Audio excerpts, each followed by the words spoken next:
Welcome to Stories After Midnight. Today we're going to be reading The Lies of Eyes and Ears. This is a part of a collection of stories called 54 Sleepless Nights, all written by Tobias Wade. Links will be in the description if you'd like to purchase yourself a copy and show support to this wonderful author.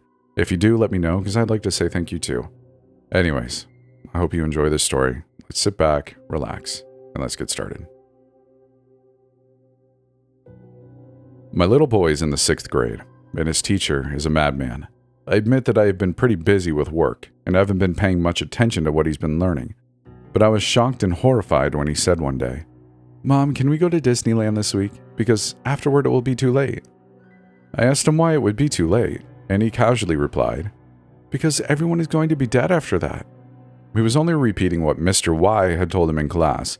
Apparently there's some kind of alien purge coming up, where they're going to start killing people and using their bodies as puppets.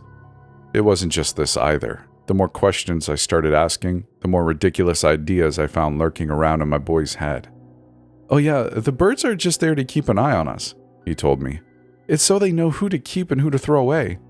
Or, "I didn't think planes were real. Aren't they just projections on the screen in the sky?" His homework was no better. Page after page of dutifully copying down the most insane nonsense I've ever heard in my life.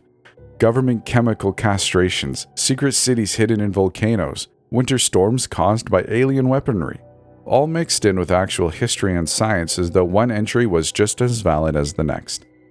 I was absolutely furious. Notebook in hand, I drove down to the school that afternoon to make sure Mr. Y never taught another day in his life. Yeah, okay, I see," the principal mused as I flipped through the notebook in front of him. He had a drooping sort of face, with heavy eyelids that were almost closed over his glazed, listless eyes. Yes, I do believe I see the issue." "You do believe, do you?" I raged. "I want him gone. Today, this instant, now and forever." "That's a bit of an overreaction, don't you think?" the principal said. I was at a loss for words as he continued. "Your son is a very bright student. Sure, there's some misspellings, and he's missing a few pages about the history of the volcanic cities, but the solution to that is more school, not less." "I'm talking about getting rid of Mr. Y, not my son," I said in disbelief. "Oh, I hadn't realized," the principal said with a far-off, misty look. "I'm sorry, but what was the problem then? If you're feeling insecure about not knowing the things in your boy's lesson, then I know some excellent adult education programs." I couldn't argue with him. What was the point of trying to reason with someone who had so clearly lost their mind? No wonder teachers like Mr. Y were allowed to stay in the school with a lunatic like that for the principal. I left without another word, intent upon bringing my battle to the school board. There were 7 members of my local school board, but I couldn't get a hold of any of them on the phone. I tried calling the city about it, but I just got redirected to something that told me about the public comment period at the board meeting where I was allowed to voice my concerns. Fortunately, it was coming up next Tuesday, so I decided to keep my boy home until then so his mind wouldn't be any more polluted than it already was. I called several other parents, and they were all just as angry and confused as I was. They all promised to be there with me at the board meeting, but come Tuesday I didn't see any of them in that dank little office at the Learning and Support Center. The 7 board members were here though. I wanted to speak right away, but the public comments weren't until the end of the meeting, so I had to sit through the dreadful affair. Dry old men and women with mean little faces, I thought, although maybe I was being unfair just because I was so anxious to speak. They talked about cafeteria nutrition and standardized tests, and all manner of boring day-to-day items. When it was finally my turn, I stepped up behind the podium, nervously watching all those beady little eyes tracking my motions. The content of my remarks were so outlandish compared to their dry and practical matters that I was half afraid they laughed me right out of the room. "Did any of you know that the principal believes in lies?" I began. I explained to them everything that had happened, and to their credit, none of them laughed or interrupted in the slightest. They all studied me very seriously, though, taking notes as I finished with, "And that's why he needs to be replaced, along with all the teachers who believe this nonsense." The school board all looked at each other gravely. "I believe there's been a terrible misunderstanding," an elderly lady with tiny spectacles commented at last. "You appear to be referring to a class on how to spot conspiracy theories and propaganda. If your son seriously believes anything about volcanic cities and spying birds, then we will certainly review the class materials and teachers. Oh, well that's good, as long as the staff don't really believe it.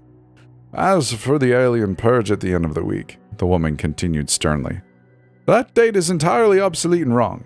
We've been dead for years already, haven't we? In unison, the 6 other board members all nodded and grunted their acknowledgments. The heavy lids, the glassy eyes. It wasn't just the principal.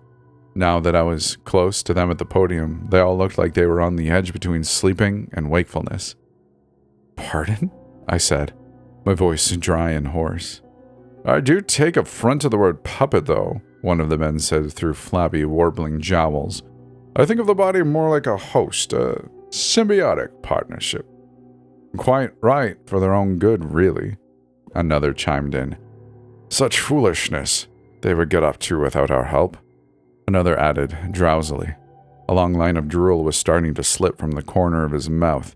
Before my eyes, a tooth slid out along with it, clattering onto the desk in front of him.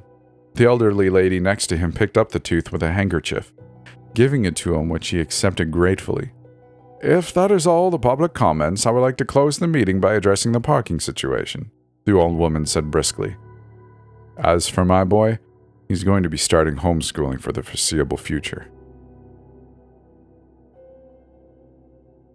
And that's the end of this little story. I hope you enjoyed it. If you did, let me know. Like the video, dislike the video, comment, subscribe, all those things that everyone who's on YouTube pounds into your brain. Well, if you'd like to support Stories After Midnight, there's a Patreon available. But you can also do that, support it, by joining the Discord if you'd like to come hang out with us, or just interacting. I really do appreciate it. And liking these videos is huge, because maybe YouTube will say, hey, maybe more people are interested in listening to these little stories.